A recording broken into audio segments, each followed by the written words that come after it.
Mgomo huu ulipata shinikizo kwa baadhi ya viongozi, kwanza kuto kupeleka taarifa za vikao tunavyofanya ndani ya wilaya, kurejesha kwa watu wanaoongoza. Hatimaye jana ikaanza kampeni ya kufanya mgomo, nao hao walikuwa vinara wa kuhakikisha kwamba wanasimamia zoezi la mgomo lifanikiwe. Baadhi ya madereva wa daladala walikuwa wakiwazuia wasafirishaji wengine wasifanye kazi ya usafirishaji, mpaka kupelekea baadhi ya bajaji kuvunjwa vioo vyake na bajaji hiyo kumilikiwa na hao madereva, yani kwa kukaa ndani ya bajaji kuvizia bajaji zingine au wasafirishaji wengine kuendelea kuwahujumu wasiweze kufanya biashara zao za usafirishaji. Na kwa bahati mbaya zaidi tumewakuta wamepumzika katika bajaji hiyo wakitumia madawa ya kulevya, yani mirungi. Nao hao tumewakamata, tumewashikilia watueleze zaidi. Na kupitia vyombo vya habari niseme tu, watu kama hivi wa aina hii kwa kweli hatungependa waendelee kufanya hivi,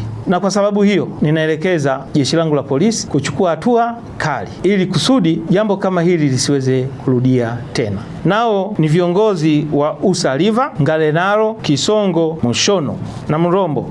Ni watu ambao tutapenda watusaidie. Ni nini hasa kimepelekea kufikia hatua hiyo ya mgomo, ili hali kila siku tuna uwezo wa kukutana na kujadili mambo yetu na changamoto zetu. Hatua hizi tuliamua kwa pamoja, na mimi kama mwenyekiti wa usalama nasema hatua hizi nilizoelekeza zifanyike, na hawa watu wanne nitapenda kesho nipate taarifa zao kutoka polisi. Kufikia saa hizi saa 11 saa 12 ya jioni, baadhi ya barabara zimeonekana zikiwa na daladala za kutosha na zinaendelea na shughuli za usafirishaji. Kwa hiyo nitumie nafasi hii kuwashukuru sana wananchi kwa uvumilivu waliofanya, na niwahakikishie jambo hili halitarudia tena.